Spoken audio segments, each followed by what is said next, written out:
Welcome to City Church. How you doing? Woohoo! Oh my goodness. My voice is already shot. Hey, so this is a really weird Sunday. You won't ever see me playing guitar and on a microphone at the same time ever again. This is your last and only chance, okay? So take it for what it is. Our worship arts director decided to go be a beach bum for a week, and so they're on vacation, getting sand in all the places that you shouldn't, and having a great time and getting sunburned. He sent me a text the other day, and he said his sunscreen was defective, and he sent me a picture of him just like lobster red. And so it's a great start to some awesome vacation.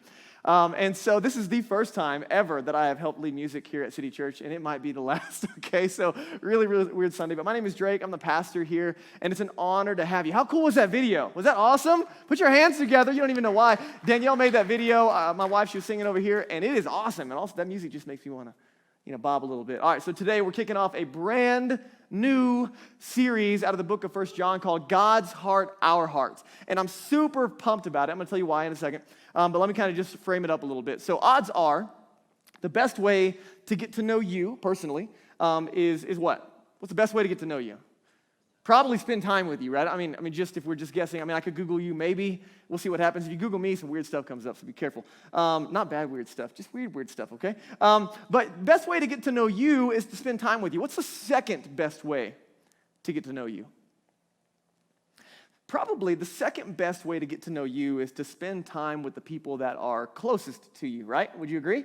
Is with me? Or the people that really know you. In fact, I would argue at times, like the people closest to me, they might actually know me better than I know me, right? You know what I'm talking about? Like sometimes I have these blind spots, and then Danielle lovingly reminds me that I'm just rose-colored glasses over here. And so if you want to get to know me, outside of getting to know me personally, genuinely, probably some of the best ways to get to know me is to get to know the people closest to me. Specifically, if you were to get to know my wife, Danielle, because she's not going to hold anything back. She's going to share all the nitty and the gritty, you know what I'm talking about? And so you can really get to know someone, not only by getting to know them personally, but then also the people that they're closest to.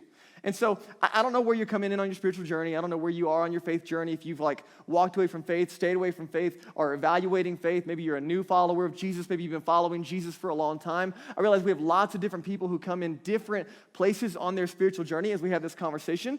And so, again, I don't know what ideas you have formed about Jesus and where those came from. Like, who is Jesus to you, and what do you believe about him, and where do those ideas come from? But let me just argue this, that one of the best ways to get to know Jesus, rather than listening to someone else talk about him, is to spend time with him. Are you with me? Right? We have this incredible privilege of getting to know Jesus from these eyewitness historical accounts. And what's really amazing is outside of spending time with Jesus, I would argue that one of the best ways to get to know Jesus, and it's important, right? Because you need to understand, okay, who is Jesus? What do I believe about him? Are the things that he said, are they true?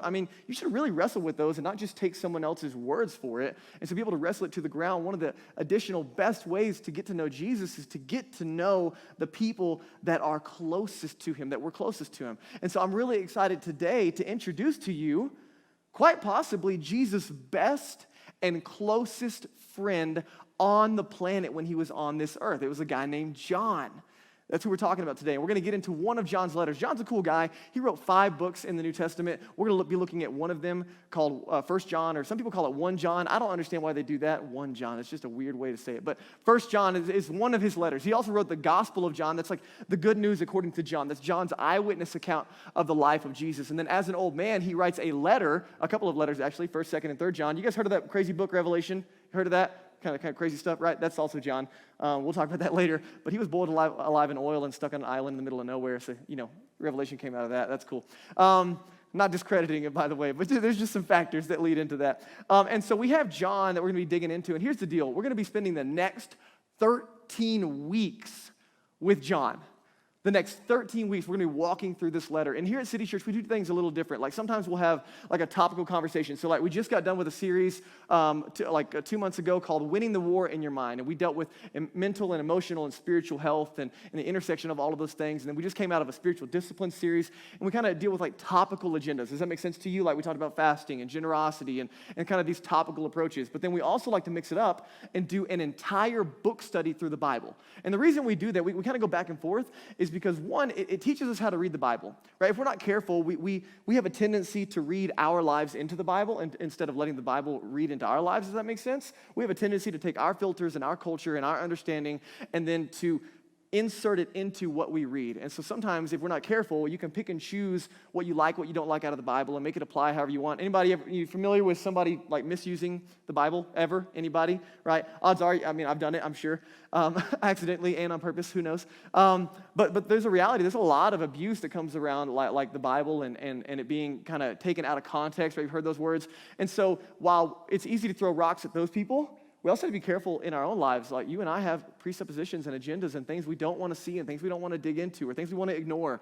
And so one of the reasons that we walk through an entire book of the Bible is it makes us wrestle verse by verse with whatever is in that text. What that means is we don't get to pick and choose. We don't get to avoid uncomfortable conversations. We don't get to just kind of skip over that hard part that made no sense. We've actually got to deal with it. And so not only is it a tool to help teach us collectively how to spend time with God in His Word, but also it's going to just require us to holistically look at the big context rather than pick and choose. Does that make sense to you guys? And so I'm really excited about it. We do this periodically throughout the year here at City Church. And so you're just hopping in on the front end of what we're doing. Now, for John, again, Jesus' best and closest friend on the planet. You need to think about it, right? Jesus, he knew a lot of people, right? I mean, he knew a lot of people. He had like first name basis and then just crowds of thousands of people. I mean, Jesus knew a lot of people. And Jesus loved all people. But Jesus only had a few close friends. He has what was referred to as the 12 disciples, or eventually the apostles, and then he also had out of those 3 guys that he drew even closer, and John is one of those guys. So today, I want to introduce you to John, and here's why. Because I think John's story can speak into our story, if that makes sense. So part of understanding your story is having clarity around someone else's story. Just being able to evaluate it from the outside. But also, if we're going to be spending the next 13 weeks with this dude named John, then we should probably understand who he is and understand how he's writing, the tone of his heart, what he's writing from, and honestly, if we're going to trust him or not. And that's an important part of this, right? Not just because Drake said, or not just because you're sitting in a church and therefore it carries authority, but man, do we trust this guy that spent time with Jesus? And so I'm going to introduce you to John, and maybe hearing John's story will help you process part of your story. So let's talk personality for a second, okay? How many of you guys got a personality? Okay, some of you are like, I don't know, it's debatable. All right, so the other day, me and my family love camping, and so I'm building out this teardrop camper, and I bought this fan to go in the top of it so that while we're sleeping at night, it can blow air rather than getting all stuffy and sweaty and all the things that happen when you close in a container and just sleep in it. So I bought this fan and I installed it, and I'm pretty pumped, and I got it in there, and it's got 12 fan speed settings. 12. I'm like, for what? I just need an on and an off, maybe 3, right? I mean, 3 is pushing it, but right, 12? I'm like, can you even tell the difference? 12 different speeds on a fan. That's crazy, unless we're talking about hurricane winds inside of there, which, it gets close, I'm not gonna lie. But, I was like, that's a lot of speeds, and at first it kind of sold me. I'm like, it's a little bit overkill. So let's talk about personality for a second. Some of you, you're just kind of like an on-off switch, right? Some of you are all or nothing all the time, right? How many of my type A, all or nothing people in the room? Just me? Uh-oh, we're in trouble. Oh, there we go. Thank you. I appreciate that. Others are like, I'm not raising my hand in church. That's weird. Okay. So, hey, by the way, if you're joining us online, it's an honor to have you guys. You can use all the digital platforms and the digital connection card to join us. Just want to let you know we love you and we're glad you're here.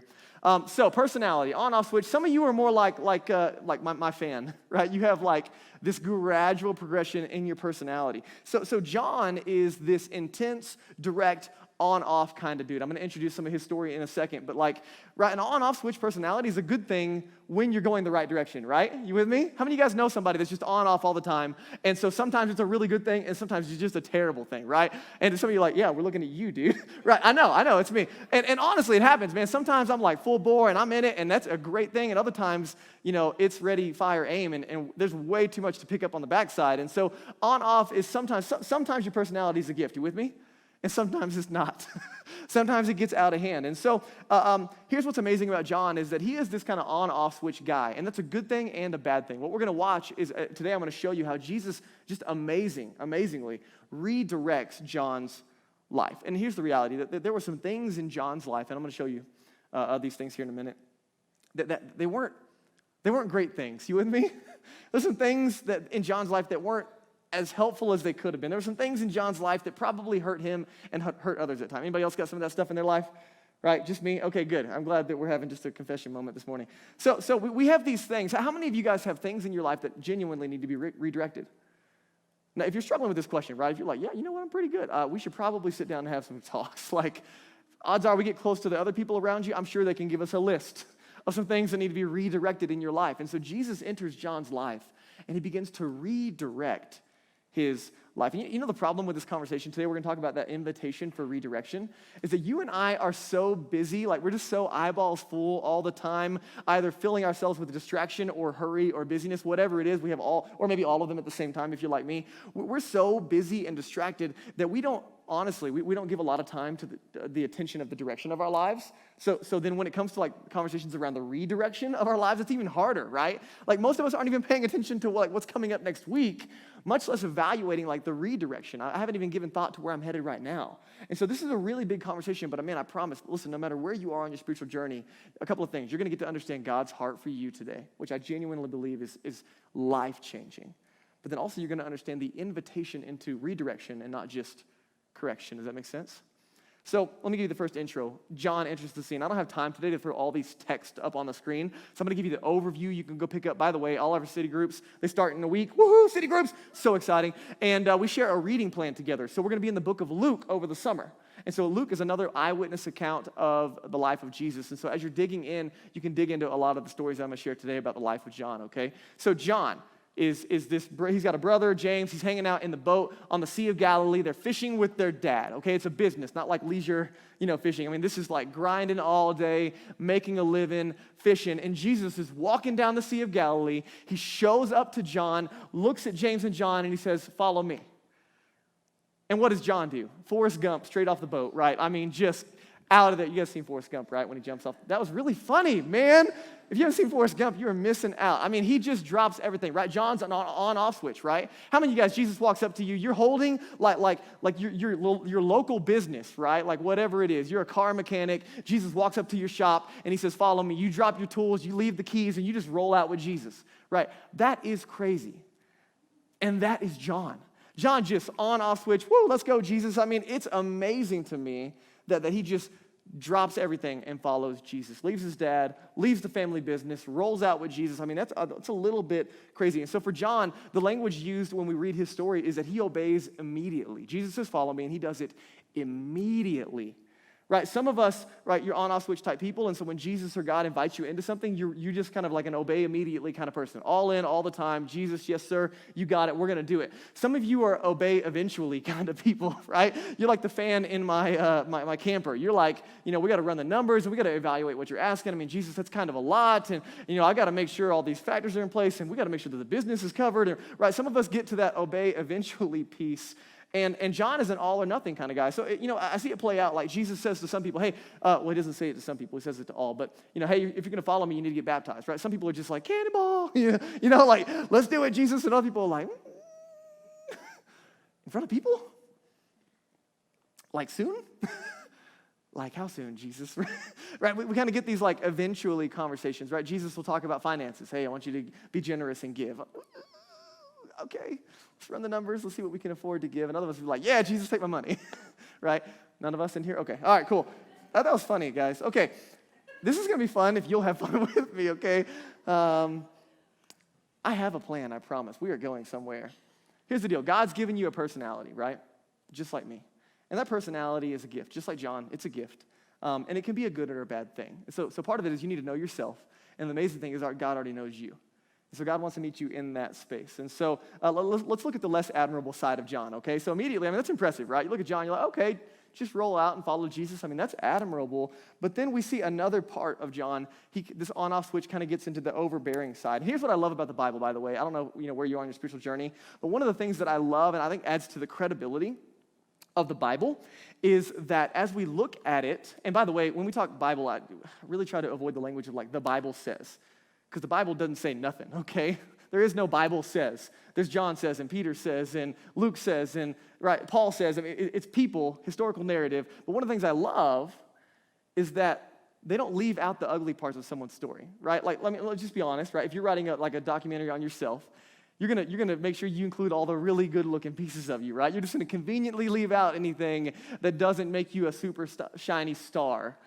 But man, the Bible just rolls through people, right? Shows all of their junk. And I think that adds to a lot of the credibility. It means it hasn't been manufactured and edited and copied and pasted in order to make it fit into this really believable story. But rather, we see this, man, all the broken pieces coming together, and we see Jesus do some incredible stuff. So we're about to just run John through the mud is what I'm saying, okay? Mark 2, you guys can look this up at another time. But Jesus gives John and his brother James a nickname. A nickname. How do you guys like nicknames? You got nicknames, anybody? Nicknames, okay? My name is Drake, but sometimes I go by the rapper too, okay? That's also funny. Man, I'm full of jokes this morning and no one's laughing. Okay, all right. So Mark chapter 2, Jesus gives James and John, his brother, nickname. And I really like on the front end of following Jesus, like I gave my life to Jesus at 15, changed me, I mean, just amazing. I start digging in and I see this nickname. Jesus calls them the Sons of Thunder. And I'm like, yeah, Sons of Thunder. I mean, I immediately see like these oily, wrestly dudes with tassels on their boots, like chest bumping and running in, screaming to a Metallica song. You know what I mean? Like, Sons of Thunder, right? Like that's who these guys are. And I'm like, yeah. Until I started reading and I realized it's not a compliment. I thought about naming our kids that, and I was like, oh, wait, maybe not. Maybe we don't want to be the Sons of Thunder. So here's what happens. Jesus calls them the Sons of Thunder affectionately, and I think it's probably funny later on, but they roll into this town called Samaria. And Samaria is kind of a challenging place outside of Jerusalem. These kind of half-breed Jews, if you will, they're like mixed culturally. They've mixed religions, and so there's this really big tension culturally and racially between the Samaritans and the Jews. And so Jesus rolls in, and he being a Jew, is initially rejected by the Samaritans, right? And so the disciples are rolling in with him, and they see, this lack of favor towards Jesus. And so then John rolls up to Jesus, and he's like, hey, Jesus, that's not right. You want us to call down, fire from heaven and just burn them all alive? It's not exactly the heart of a pastor, right? Like, not really a shepherd's heart, right? Oh, Jesus, we were reading the Bible, and there's this moment, when the fire came down from heaven, and we could do that here. But man, just imagine the arrogance. They roll in, and they're all heavy hot, and they're just in it all on Jesus. Let's just burn these people up. It's not exactly the heart of Jesus, I don't think, right? It's not exactly the idea that Jesus is going for. And get the arrogance, right? Not listen to John, this young, on fire dude, loves Jesus and is just out of direction right now. You want us to call fire down from heaven, right? He doesn't even look at Jesus. Hey, Jesus, maybe you should call fire. No, Jesus, we got this, right? We got it, man. You give the word and we'll make it happen. We Sons of Thunder. This is a bit much, right? This is funny, okay? I mean, it's quite comical to look at the arrogance in John in this moment, right? I mean, this is not loving.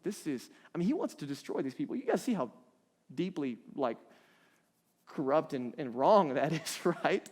Here's the deal. In that moment, we're going to see Jesus redirect him, but John has regrets, right? John, as a young man, later is going to learn that's not the heart of Jesus in this moment. So there's this gift of redirection. Right? There's some things in your life, there's some things in my life that need to be redirected. There's some things that need to change.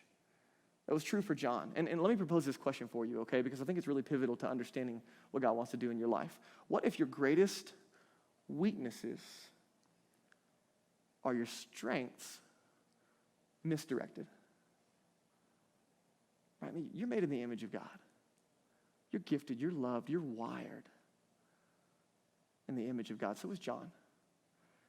And so what if our greatest weaknesses, the things that we genuinely struggle with, are really our strengths that are just out of alignment? You with me? So I'm like John. I have that kind of on-off switch personality, and one of my goals, one of the things I ask Jesus for often is that I can develop a personality, I can develop a posture to where I can be tough and tender.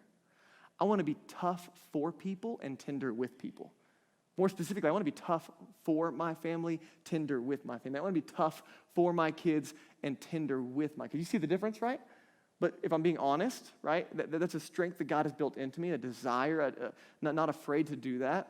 But the reality is sometimes I get those wires crossed. And so then I'm tough with my kids and tough for them. It's like a steamroller, right? Sometimes I forget the tender part, right? There's no 7-piece meal going on. That was funny. 7-piece tenders. Okay. All right. I'm just like a steamroller. I know, that was listen, guys, I'm like playing guitar and speak. It's a lot, okay? It's a lot. There's a lot going on up here today.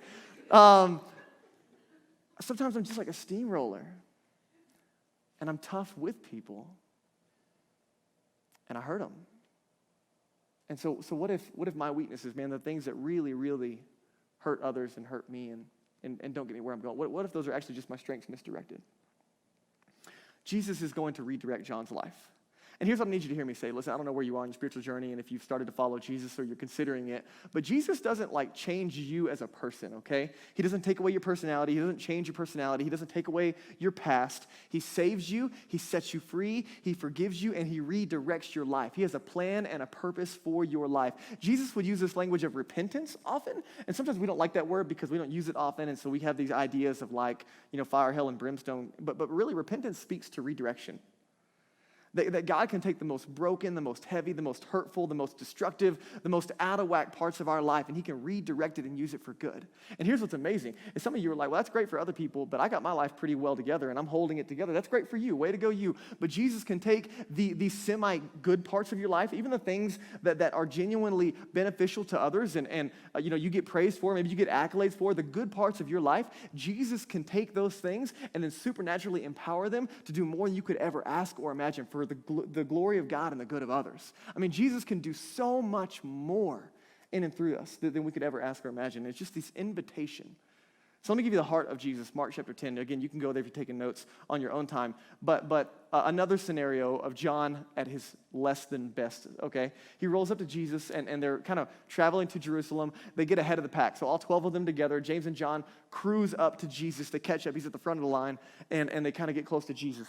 And they whisper, hey, Jesus, we got a favor to ask you. How many guys would like just one favor, right? Jesus, I got a favor, right? Hey, we know, after all this is done, you're going to be, in heaven and on a throne and, angels, and you're going to be singing your glory. You're going to have all that going on. We thought, hey, your throne and your chair, that's super awesome. We're so pumped for you. But we were really thinking we should add 2 more chairs. One on your right and one on your left. If me and John could, if we could just sit next to you, while you're being worshiped, and, we could just sit next to you and kind of, share the load. I mean, Jesus, we would love, we were thinking about our life, and what we really need is a secretary to come alongside us and just kind of make all the things that we want to see happen. So Jesus, we thought about it, we prayed about it, and we decided that you're the best for the job. This is funny, guys. Okay, right? And so they recruit Jesus as their little genie in the bottle, right? And can you see the arrogance in this? Hey, Jesus, do whatever I want you to do. I know best. What I want, what I feel, what I'm after, just do it for me, right? That's the arrogance of John in this moment. In our culture, we call it high self-esteem, right? but in this moment, right, they're asking for something absolutely ridiculous. If you were Jesus, how would you respond? You're the Son of God. You came to serve. You came to give your life as a ransom for many. You've made your entire walk thus far about other people, and you got one of your followers asking to be Mr. High and Mighty. What is wrong with you? Have you not been listening to anything, right? I don't know. Steamroller over here. I don't know that I would have had it all together. Jesus, this is amazing, guys. Don't miss this. We don't need more correction, right? This is what a lot of us think about. When we hear following Jesus, church, we get into this idea of correction. And what does correction do? Correction on its own, it kind of leaves us in this weird space of shame and guilt and frustration, right? If all I ever do is point out what you're doing wrong, how does that leave you? Just defeated, right? It's not very helpful. If as a father helping my kids, if all I ever tell them is what they're doing wrong, I'm just going to crush their spirits, right? And that's what we call religion. And it's so much better. Jesus invites us not into religion, but relationship. So we don't need more correction. What we need is redirection.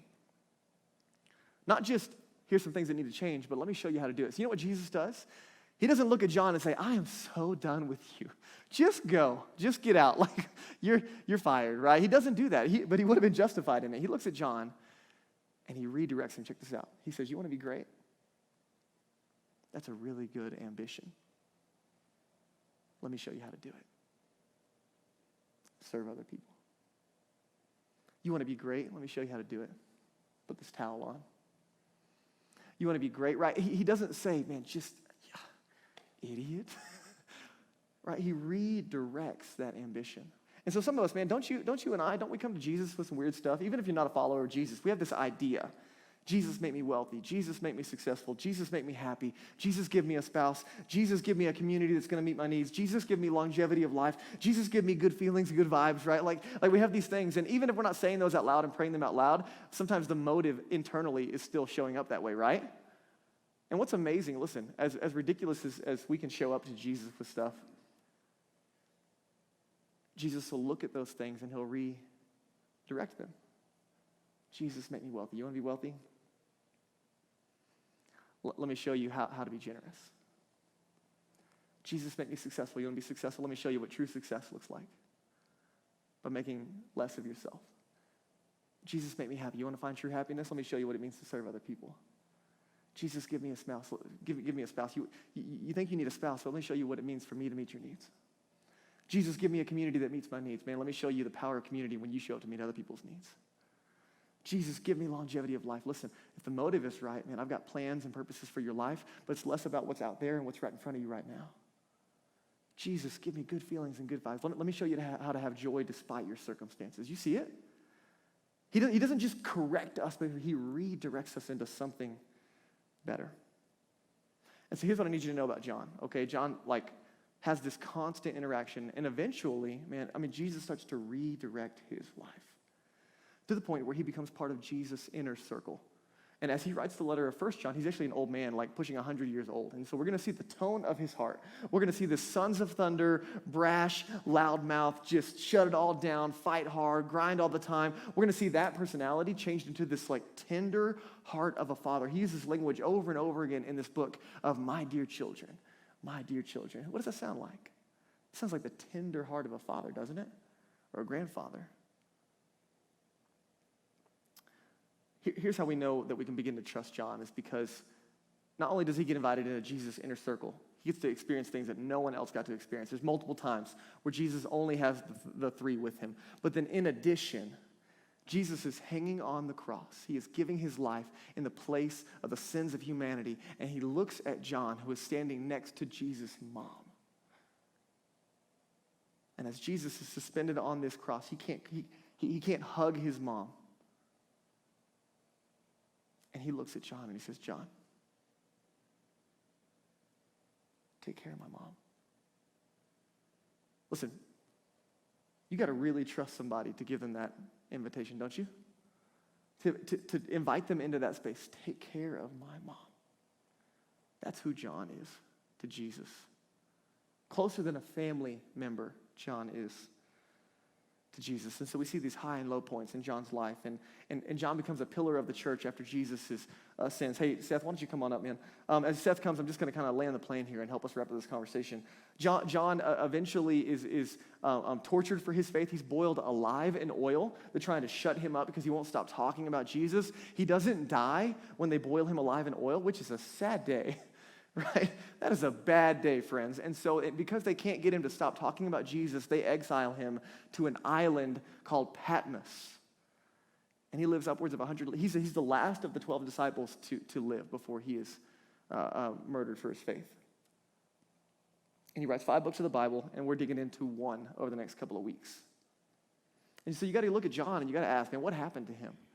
Jesus redirected his life. So here's what I want to ask you today. Do you trust John's report? Are you willing to trust John's reports about Jesus, his heart and his reflection on Jesus? Because what we're getting into, okay? Let me show you just John's words in 1 John 1, 1 through 4, okay, on the screen here. So this is John just kicking off his letter. He says, hey guys, that which was from the beginning, which we have heard, which we have seen with our eyes, which we have looked upon and touched with our hands concerning the word of life, the life that was made manifest, tangible, physical, flesh. He's talking about Jesus, right? We heard, we've seen, we've touched him, we were with him. That life was made manifest, and we have seen it and testified to it and proclaim it to you. John would say the best thing that's ever happened to me was that invitation from Jesus the day that I jumped out of that boat. And I want to let you know about the best thing that's ever happened to me. He goes on in verse 3. And he says, that which we have seen and heard and proclaimed to you. Check this out. So that you too, this is John's whole heart, his whole reason, that you too can have fellowship, relationship, intimacy with us. Speaking of not only the community, but also God as Father. And check this out. And indeed, our fellowship is with the Father and with his Son, Jesus. And we are writing these things, check this out, so that our joy might be complete. You know why City Church exists? To help people find their way to God from where they are. That's it. And God is searching and he's looking for you. And we're just a part of that mission. And our joy is complete every time someone takes just a step closer to Jesus, or grows in their relationship with Jesus, or lives on mission with Jesus, or shares the love of Jesus through their actions and their words and the places that they live, work, and play. That's when our joy is complete. What's John saying? Listen, there's a lot of people you could get a lot of information from. The question is, who are you going to trust concerning Jesus? And I would propose that we should lean in and trust John. Because it's not some mirage, not some idea out there. This is this tangible, physical. We spent time with him. We ate breakfast with him. We saw him raise a little girl from the dead, and we saw him multiply, loaves and fishes and feed 15,000 people. And we saw him die on the cross, and we saw the empty tomb, and we saw him alive again. I mean, John is saying, guys, we were there. I was there. What's more credible than that? So let me give you God's heart today. God's heart is the heart of a father. And part of today was getting to know John's heart. But the way that we understand where John's heart got to, like got to that place because of God's heart for John. God's heart for John changed his life. And if we'll let it, God's heart for us will change ours. So I'm a dad. I got a 5 and a 3-year-old. One of the things that I'm working on right now with my kids is getting them to listen to me, right? And steamroller over here, right? I got to really pay attention. So sometimes, right, I'll get down, especially with Grayson. He's my 5-year-old, and I'll get down right in front of him, and just in the moment when something's not going right, I got to chill out and I got to ask God for help. And I'll look at him and say, "Hey, man, listen, I love you. Who are you?" He'll say, "I'm Grayson." I'll say, "Who am I?" Say, "Your dad." I'll say, "Does Dad love you?" "Yeah." "Does Dad want what's best for you?" "Yeah." "Is Dad doing his best to help you out?" "Yeah." So then should you listen to Dad when he tells you to do something? Sometimes he says, "No." But then other times, yeah. Why is that so important? Because relationship precedes redirection. If we get this backwards, if we mess these wires up, guys, all the motives get messed up, right? Then we're driven by guilt and shame. All kinds of weird stuff starts to happen. But if relationship can precede that redirection, we come to understand, listen, God has the heart of a father towards you. He loves you. He sent Jesus to die for you. Paul would use the language of you're not an orphan, you're adopted. Right? Jesus paid the adoption fees with his life. He signed those papers with his resurrection, right? You're invited and adopted into the family of God. God has a heart of a father. And so it's not this invitation like, do this, don't do this, do that, right? That's where we get stuck. So we really have a hard time following Jesus when it feels like this to-do list. But that's not the invitation. When we understand his heart and that he's for us, it's easier to respond because we can trust him. So my question is, are you willing to trust John?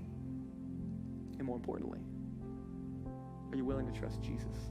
Here's the big question for you today. What's God redirecting in your life? What's that thing that he's been working on? Man, for me, a lot lately, okay? And are you willing just to say, okay, yes. Would you just process that, okay? I'm going to invite the band to come. Maddie's going to come up right now. Come on, Maddie. You guys give your hands up for Maddie. Come on.